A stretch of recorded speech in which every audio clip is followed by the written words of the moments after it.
Magandang hapon po mga kapatid. Minsan pa tayo po ay narito muli sa Rema Fields Live po natin ngayong hapon. At almost 2 weeks na po since nang tayo po ay mag-camp.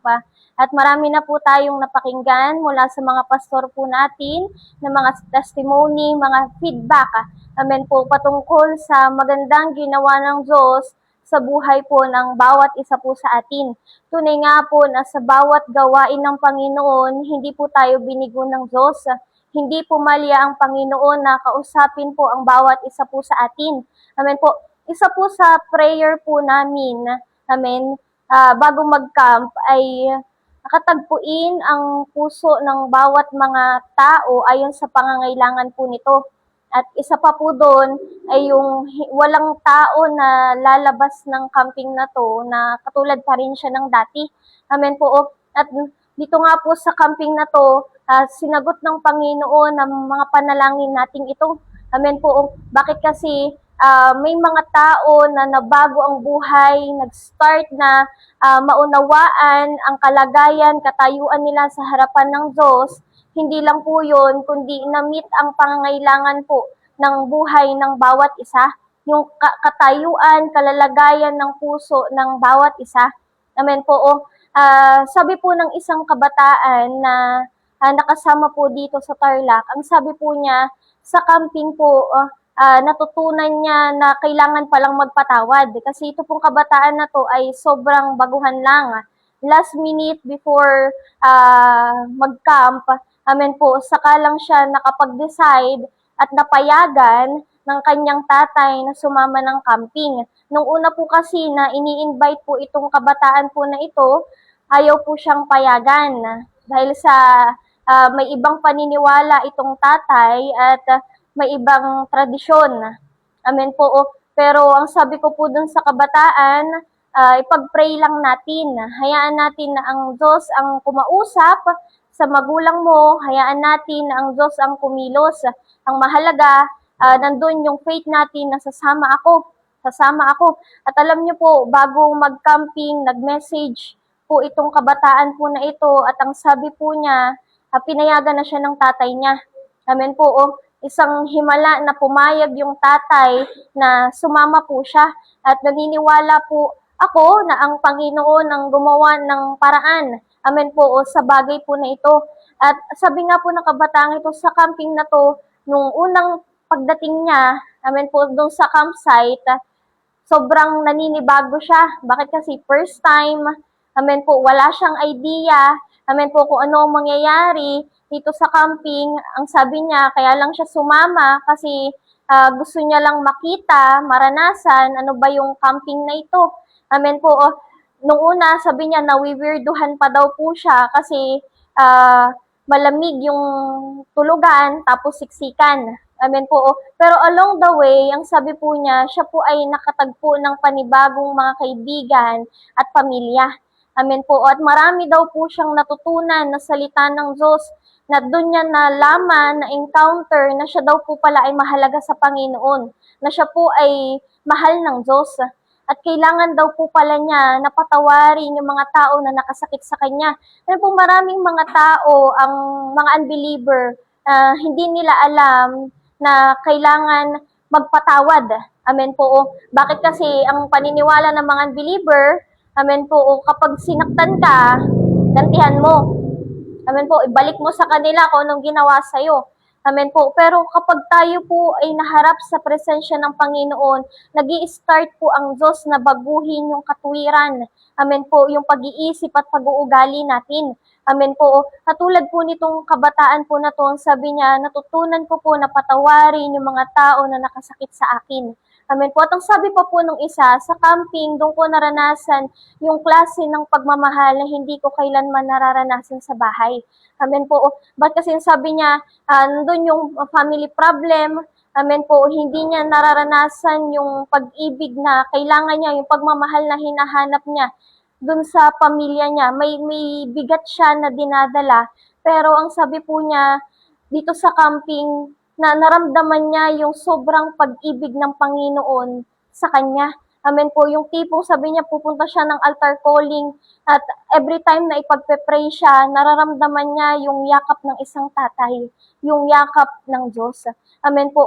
Kaya salamat po sa Panginoon. Bakit kasi ito yung kailangan ng mga tao. Kaya po tayo nagdadala ng mga tao sa camping para ma-encounter nila yung mga ganitong klaseng pag-ibig, ganitong klaseng presensya, anointing ng Panginoon. Amen po. At isa nga po sa topic po natin, sa theme natin ng camping ay yung 2 Timothy chapter 6 verse 12. Nang sabi po doon, basahin po natin, sabi po doon, ipaglaban mo ng mabuti ang pananampalataya. Panghawakan mo ang buhay na walang hanggan dahil diyan ka tinawag ng Diyos nang ipahayag mo sa harap ng maraming saksi ang iyong pananalig kay Kristo. Fight the good fight of faith.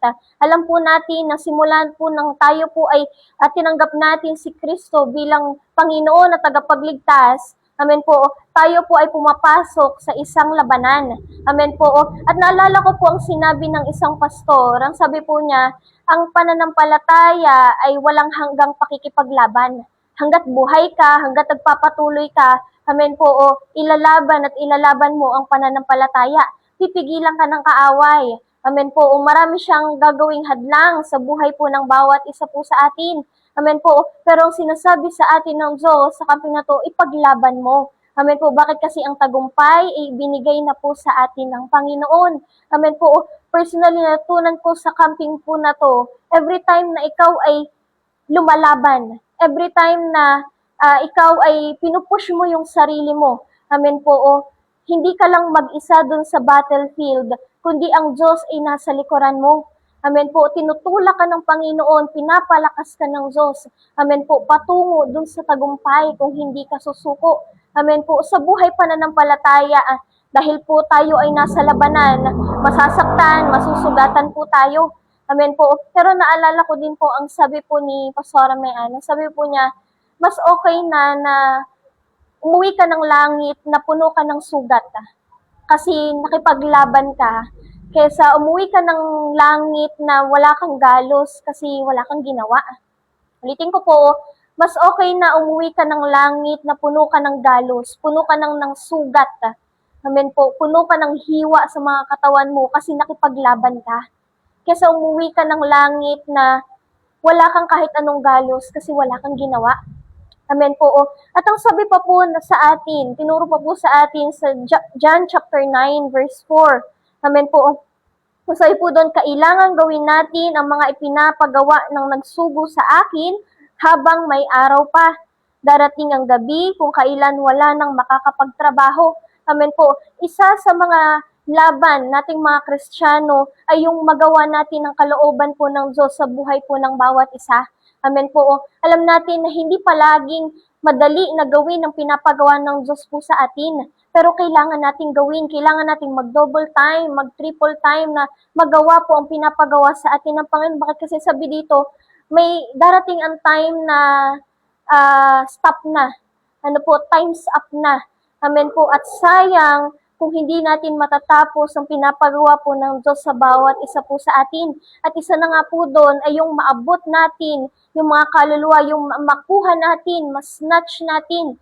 Amen po, yung mga kaluluwa na patungo doon sa kapahamakan. Amen po. At ina-expect ng Diyos sa tayong mga Kristiyano po ang kikilos, sa tayong mga tinawag ay tutugon. Amen po. Hindi i-expect ng Diyos ang unbeliever ang magsa-soul win, ang unbeliever ang mag-share, kundi tayo na mga nandito sa simbahan, tayo na nag-start na lumakad sa relasyon natin sa Panginoon. Amen po. Hindi na pwede yung papetiks-petiks lang. Hindi na pwede yung pabanjing-banjing lang sa pananampalataya. Kasi ang sabi po dito, kailangan gawin natin ang ipinapagawa na nagsugo sa atin habang may araw pa. Ibig sabihin, patapos na, palubog na yung araw. Amen po. Kailangan na nating mahabol. Amen po na magawa ang pinapagawa sa atin ng Panginoon. Amen po. Minsan, ang magiging tingin sa atin ng iba, mawiwirduhan sila, bakit natin ginagawa ito, bakit ka nagpapakasipag sa gawain ng Diyos, bakit ganun na lang yung commitment mo pagdating sa gawain sa simbahan. Amen po. And alam po natin na may hinahabol po tayong time. Hinahabol natin yung mga tao na mapapahamak. Amen po, oh. At naalala ko po yung isang ah, praise na sinabi po ni Catherine Kuhlman. Sabi niya, tatagalogin ko po, sabi niya doon, okay lang na tawagin ako ng mundo na baliw. As long as nagagawa ko ang pinapagawa ni Jesus sa akin. Alam ko, one day, haharap ako sa Kanya at masasabi ko na, Lord, I did my best the way I knew how. Lord, ginawa ko ang lahat ng buo kong makakaya. Amen po, para magawa ko yung pinapagawa mo sa akin. Amen po. At alam ko po, lahat po tayo ay napagpala. Even po ako, na-bless po ako sa mga mensahe po ng Panginoon. Especially po sa praise and worship pa lang po natin. Ano po, may time po ng praise and worship na sa akin po personally, sobrang nararamdaman ko po yung anointing, yung presensya ng Panginoon. Doon ka lang, nagbababad ka lang.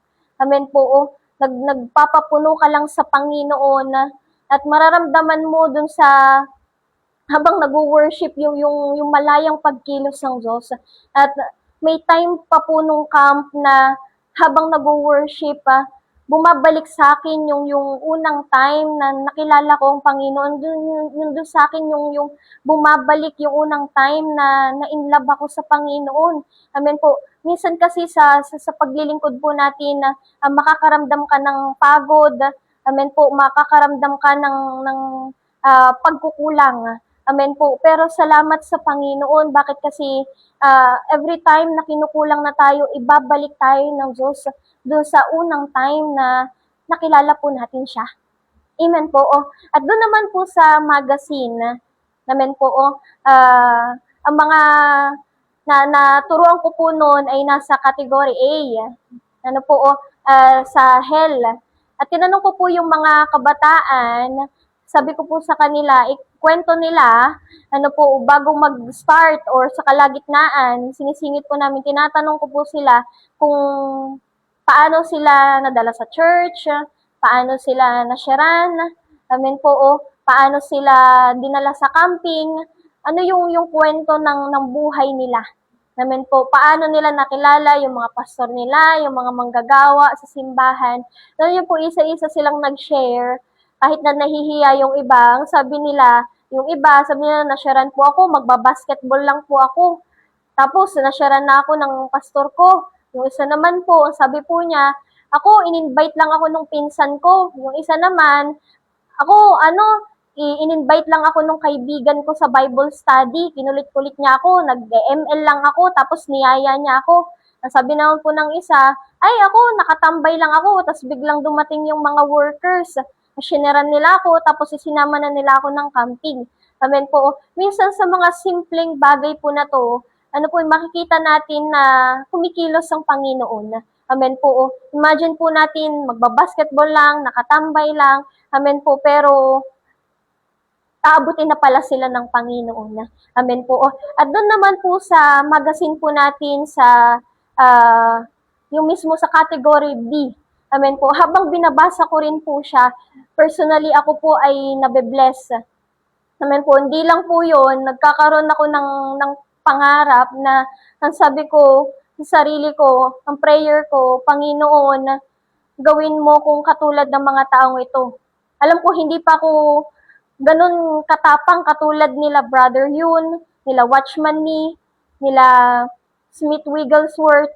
Amen po. Pero ang panalangin ko nung habang binabasa yung kwento nila, Panginoon, bigyan mo ko ng ganitong klase ng tapang na hindi ka tatalikuran kahit na anong sitwasyon at kahit gaano kahirap ang dumating. Amen po. Isa po sa nakapag-touch ng heart ko po ay yung sinabi po ni Brother Yu na sabi niya, ang higit na himala ay hindi yung nakalabas ako ng kulungan. Kasi alam ko po, lahat po tayo familiar na 4 na beses siyang nakulong and yet hindi siya napipigilan. Amen po. At sa pang-4 na beses, nandun yung himala ng Diyos. Amen po. Parang yung nangyari kay Peter sa Book of Acts na nabuksan ng kulungan at siya po ay inilabas ng Panginoon. Pero ang sabi ni Brother Yun, hindi yung himala ay hindi yung nakalabas ako ng kulungan, kundi yung manatili sa akin yung lamig ng kulungan nang sa gayon palagi ako at palagi kaming umasa sa Diyos. Amen po. Sabi niya, manatili sa akin yung ganitong pakiramdam. Nang sa gayon, sabi, hindi ako aasa sa sarili ko, kundi aasa palagi ako sa Panginoon. Alam niyo po, throughout dun sa story nila, wala silang pagrereklamo sa Diyos eh. Imagine natin yung torture sa buhay nila. Namen po, yung sobrang hirap ng pinagdaanan nila.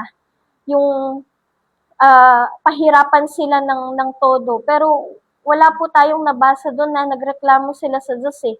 Ni wala silang prayer na, Panginoon, ilabas mo ko dito. Pero doon sa kinalalagyan nila, even doon sa mahirap na point ng buhay pananampalataya nila, nagpagamit sila sa Panginoon. Si Brother Yun, nasabi pa niya, nung tinanong siya ng gwardiya, nasa ng Diyos mo ngayon? Nasagot niya, nandito ang Panginoon sa selda. Amen po, hindi niya tiningnan yung sitwasyon na negative, kundi tinake niya pa rin itong opportunity na to, amen po, para makapaglingkod pa rin sa Panginoon. Ang sabi pa po niya, wala ang taong may takot sa Diyos ay hindi na ikukulong ng selda. Amen po, o ang Espiritu ng Diyos ay hindi na ikukulong ng selda. Amen po, kasi even yung mga iba pang bilanggo na nandun ay nag-start na makakilala sa Panginoon. Amen po. So nakaka-bless po yung buhay nitong mga God's general na to. Amen po, na hanggang sa pinaka-lowest point ng buhay nila. Amen po. Actually, hindi nga nila tinake na lowest eh. Kundi do sa lowest point talaga nila, naging greatest pa rin sila. Bakit? Kasi nagpagamit pa rin sila sa Panginoon. Hindi sila napigilan ng torture, hindi sila napigilan ng selda, hindi sila napigilan ng kahirapan, hindi sila napigilan ng kamatayan para manahimik. Bagkus lalo nilang ibinukas ang kanilang mga labi. Amen po. Nandun pa rin yung pagpupuri nila sa Diyos, nandun pa rin yung pagpapagamit nila sa Panginoon. Amen po. Kaya kahit na dumadaan sila sa hirap, amen po, marami pa ring tao na ligtas sa pamamagitan ng buhay nila. Amen po. Minsan na nakakahiya po pag nabasa natin tong kwento na to, makakaramdam tayo ng guilt, ng hiya. Bakit? Kasi madalas kapag tayo humarap sa mga sitwasyon na mahirap, minsan naiisip nating mag-give up na eh. Tumigil na. May isip nga po natin minsan, Panginoon, na may nangyayari pa ba? Worth it pa ba? Amen po. Pero itong mga tao po na to, itong mga God's general na to, amen po, nagpatuloy sila. Walang pagrereklamo. Always willing sila, nagbabaga yung puso nila sa Panginoon. Amen po. Ang prayer pa po ni Brother Yun, nang sabi niya habang inaampas siya, sabi niya, Panginoon, wag mong pahintulutan na talikdan kita sa mga ganitong pagkakataon. Amen po. Kaya ang panalangin ko din po sa bawat isa po sa atin, amen po, bigyan tayo ng Diyos ng ganitong katapangan. Wala po tayo sa mga komunistang bansa, tayo po ay nasa isang malayang bansa, amen po. Pero minsan, nasa malayang bansa tayo, pero yung puso natin ay nakakulong dun sa takot, nakakulong dun sa panghihina. Amen po. Maging prayer natin, Panginoon, gawin mo kaming matapang katulad ng mga taong ito. Hindi kayo iwanan kahit anong mangyari, na gagawin ng kalooban mo kahit anong sitwasyon pa ang dumating. Amen po. And sige po, tayo po ay yumuko at manalangin. Yan aming Ama, sa pangalan ng aming Panginoong Jesus, lubos kaming nagpapasalamat sa mga bagay na itinuro, ginawa, pinaranas mo sa amin itong nagdaang camping na to. Alam namin, Panginoon, na hindi ka patapos, kundi ikaw ay nagsisimula pa lamang, Panginoon. Hayaan mo, Lord, lahat ng mga natutunan namin, Panginoon, sa bawat services, sa mga divided seminars, ipatuloy na umalingaw-ngaw sa aming puso't isipan, na sa gayon, hindi namin ito makalimutan, Panginoon. Lord, Gawin mo kaming matapang, Panginoon, sa pananampalataya, katulad ng mga God's General na to, Panginoon. Patatagin mo ang aming mga balikat sa pagbasa ng mga krus na pinagkatiwala mo sa bawat isa sa amin, Panginoon. Lord, hayaan mo na mangibabaw ang pagmamahal mo sa amin at ang pagmamahal namin sa iyo. Dumating ang pagkakataon na sobra ka naming mahalin hanggang sa hindi ka na namin magawang iwanan pa. Maging buhay ka namin, maging kayamanan ka namin, Panginoon. Lord, patuloy na kumilos ka pa sa buhay ng bawat isa sa amin. Also, sa iyo mo ang mga paglilingkod namin, Panginoon. Na-appreciate ka namin also sa lahat ng pagkakataon. Pinapupurihan ka, sinasamba ka sa pangalan ng kilang anak na si Jesus. Amen. Maraming salamat po sa bawat isa, and God bless po.